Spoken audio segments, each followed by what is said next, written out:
Okay, so one thing most people don't understand is understanding the logic behind offers and listing price is what is the listing price that people actually put on the market.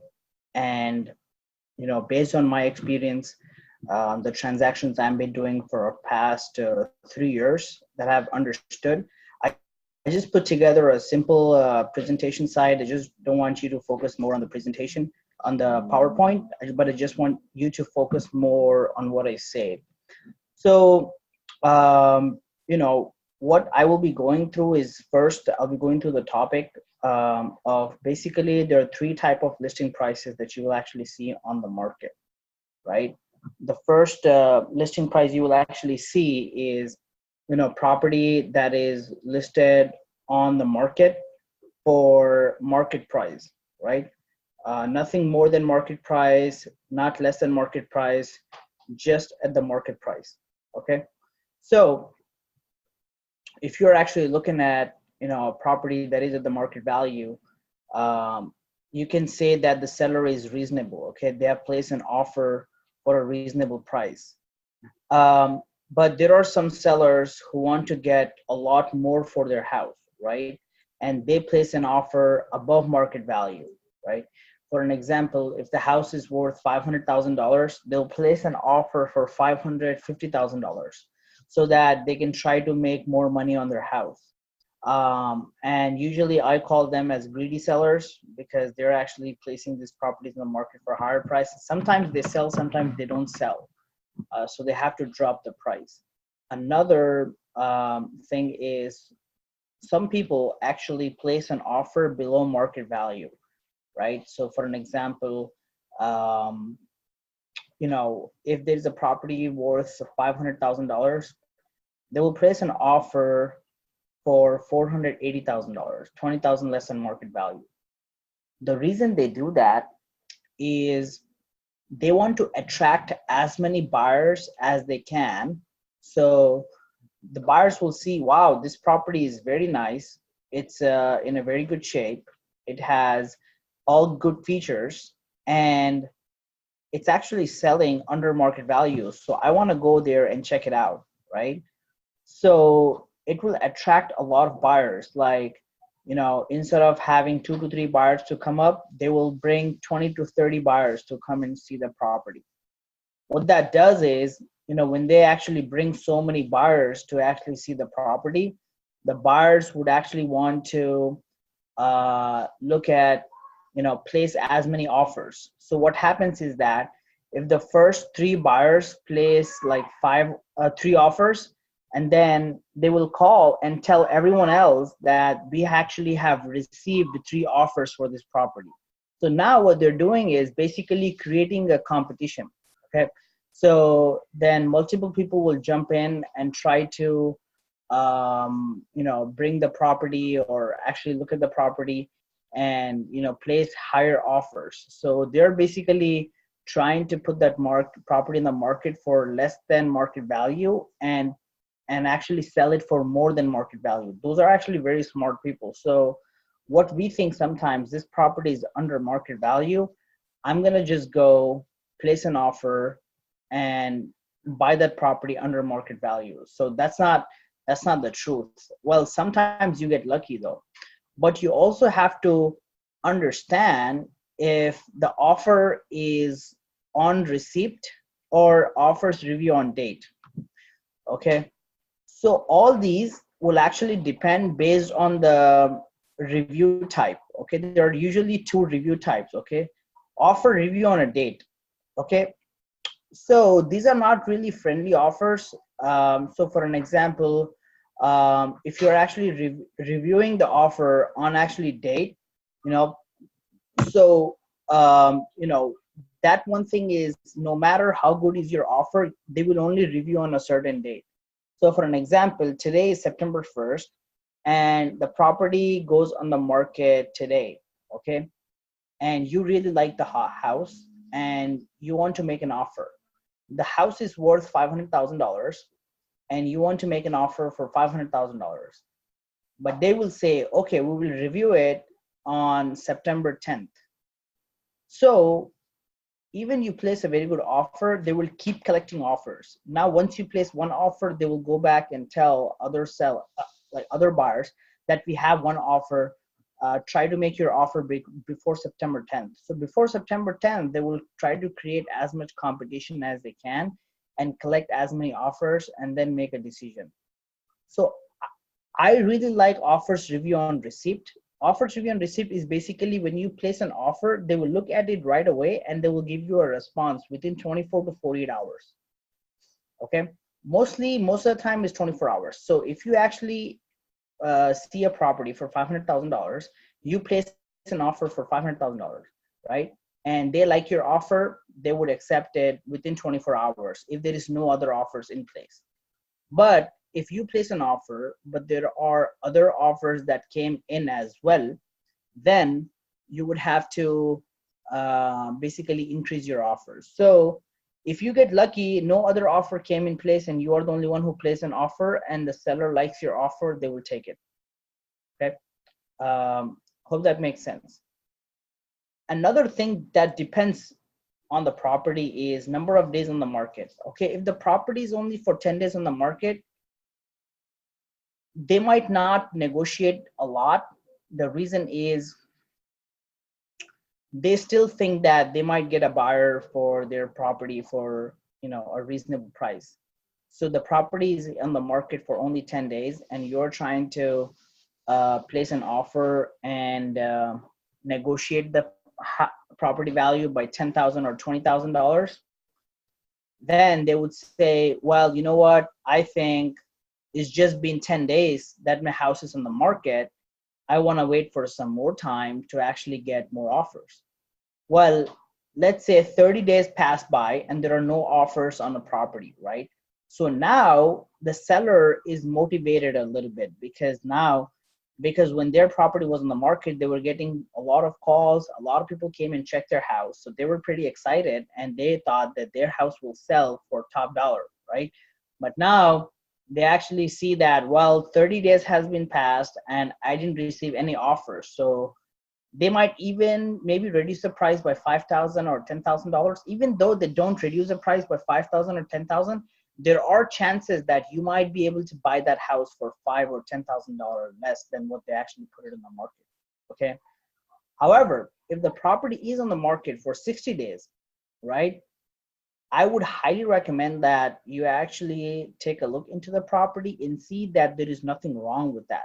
Okay. Sometimes what happens is that the property, everything is good inside the property, but the only thing is that there might be one or two issues, like maybe one of the bedroom is smaller, and that probably the reason that the property is not selling. So you can even actually place an offer anywhere between $10,000 and $15,000 less than market value and submit an offer and see what they say. However, if they do a price cut, then you can place a lower offer. So for an example, if they were selling a house which was worth $500,000 and it's been 60 days and they dropped the price to $490, so now you cannot negotiate $10,000 or $15,000 less than $490, right? Well, you can, but actually they might be expecting closer to $490, so maybe $485 or $480 could be a reasonable offer, depending on a property, right? If the property is really bad condition, depending on the market, you can even place a lower offer on that.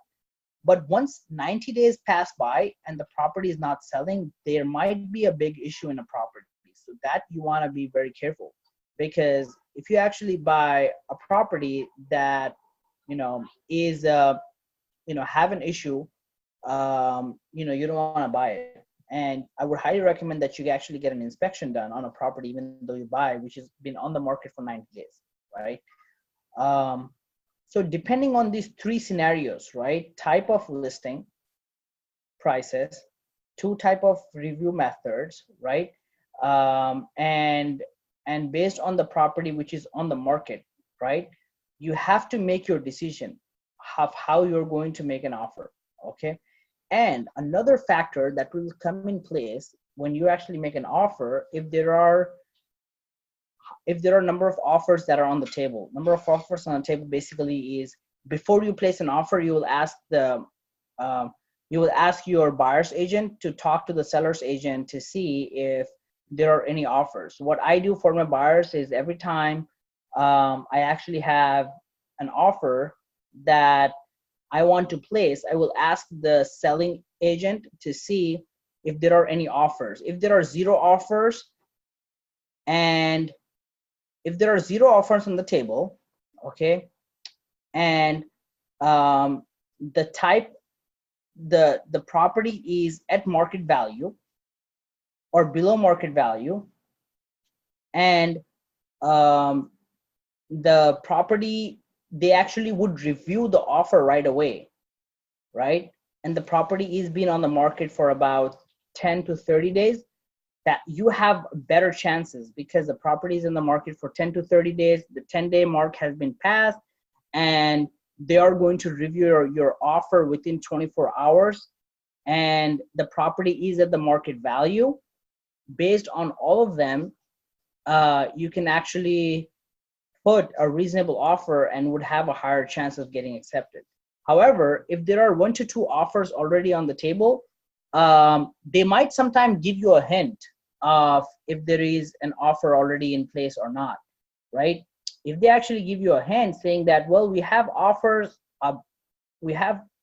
which are equivalent to listing price and maybe above listing price, then you might know, like, oh, you know what, you have to place a really strong offer.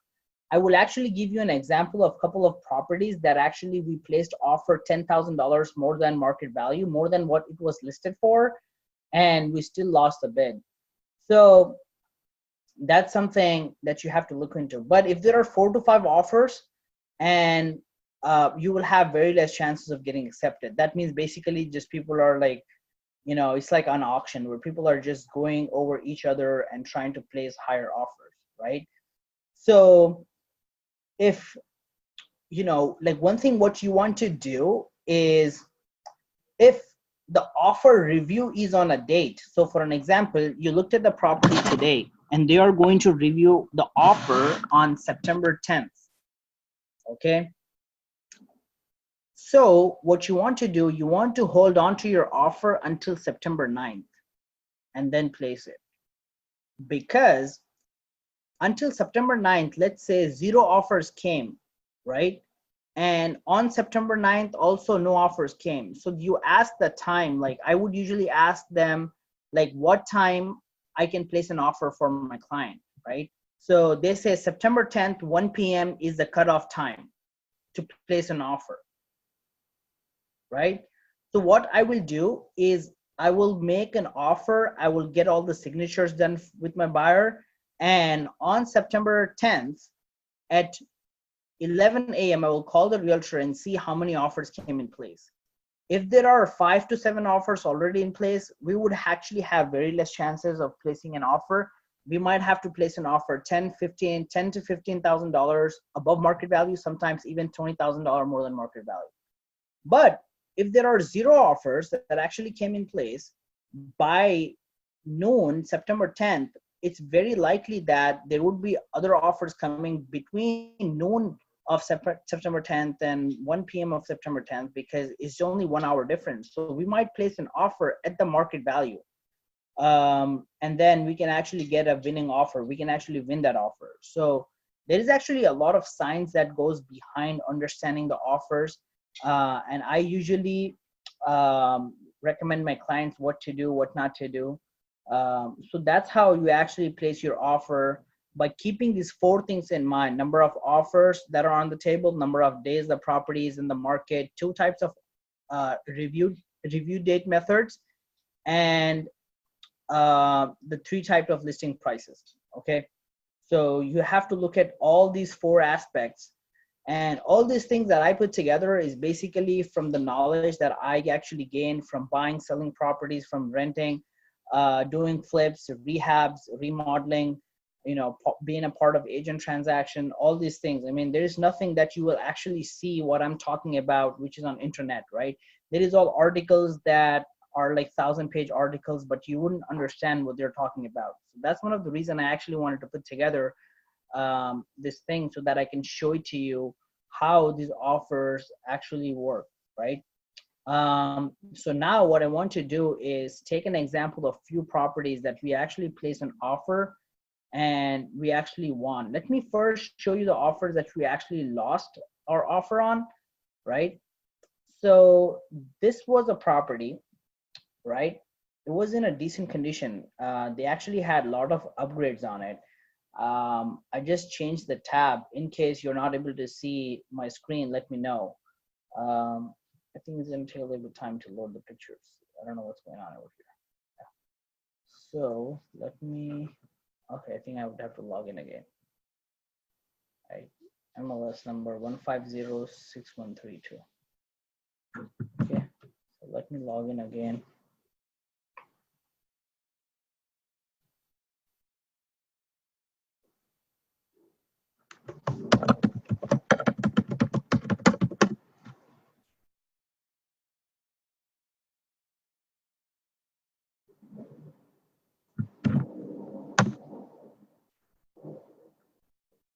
Okay, so this property went into pending. Okay, so this property was in a very, very good condition. What we actually did was, it has a really nice floors, really nice kitchen, granite countertop, stainless steel appliances, new carpet, open kitchen where you can actually put chairs and actually sit and eat the food right away. When someone cooks, they don't have to bring the food towards the dining table. So it's actually pretty good style, and the carpet was really nice. The paint, it has light fixtures, and it actually had like so many things. Like the pictures don't justify what the house actually looked like. It has very big closets, really nice bathrooms. The cabinets, everything were slow closing cabinets with the nice mirrors and faucets. Everything was really, really nice. I mean, these cabinets, you actually see closet doors. If you open, there are lights inside it. So this was like very, very nice house. If you see, this shower is not a regular shower. I mean, it's actually an expensive shower because it actually throws water from like 4 different places at a time, from the top and from 3 at the bottom. So and then it had a glass door for a shower and granite countertop, like vanity, and everything was really, really nice in here, like with the storage space and so many great things about this property. So what we did actually, we placed an offer on the property, which was $10,000 more than market value. So this was listed for $389,000. We actually placed an offer for $399,000, and the seller intends to review the offer on receipt. If you can see over here, you can see that the seller is intended to review the offers on receipt. What that basically means is, if we actually place an offer on a property, it would actually if they review it, it would get accepted right away. However, when we actually place an offer, there were a couple more offers that actually came in time, which were better than us. So we almost placed like $10,000 earnest money, and the house was really nice. So we actually even waived the inspection on it, but we lost the bid on that. Okay, so let me show you another property that we actually made an offer on. Okay, like this one. Okay, like this one, let me show it to you. So this property, right? This property came on the market. The day it came on the market, it sold the second day. So what actually happened was, the moment it came on the market, people went in the morning, took a look at the property, placed an offer. The seller accepted the offer because the offer review was on actually received. So so they actually accepted the offer right away on that because they actually really liked the property. And then so this is an example of a property, right, where the offers were due on fourth, right, and the property is still active. It didn't sell yet. So with this type of property, what you can do is you can even place an offer $15,000-$20,000 less than market value, because this property is in the market for over 120 days, because there's something wrong with this property, right?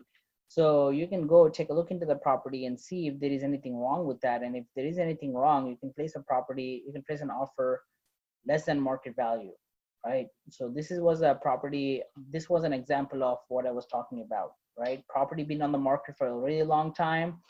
it has passed the offer review date and it's not selling.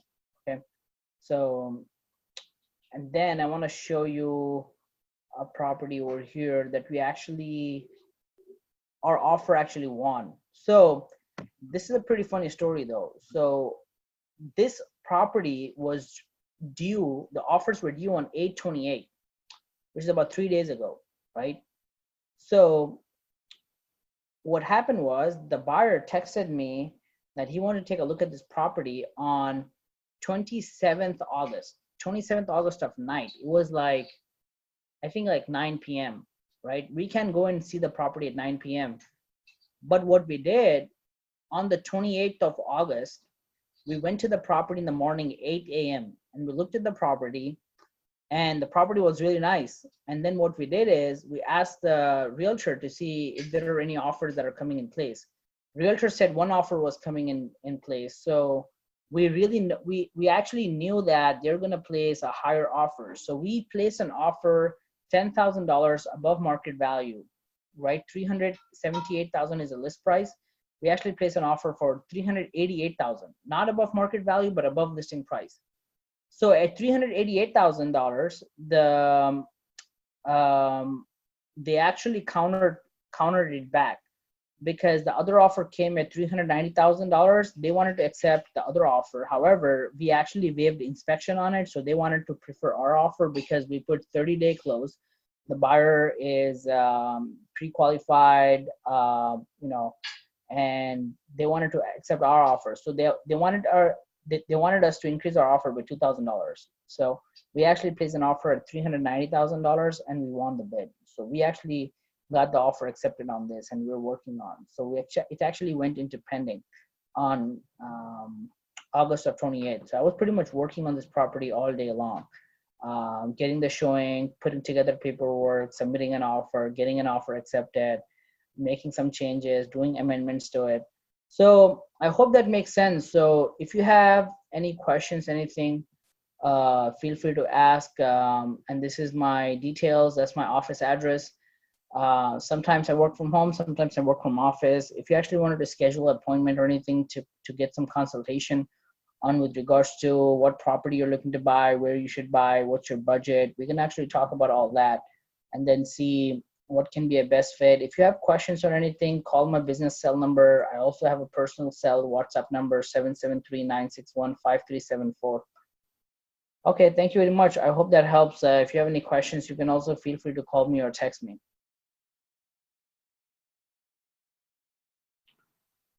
Thank you.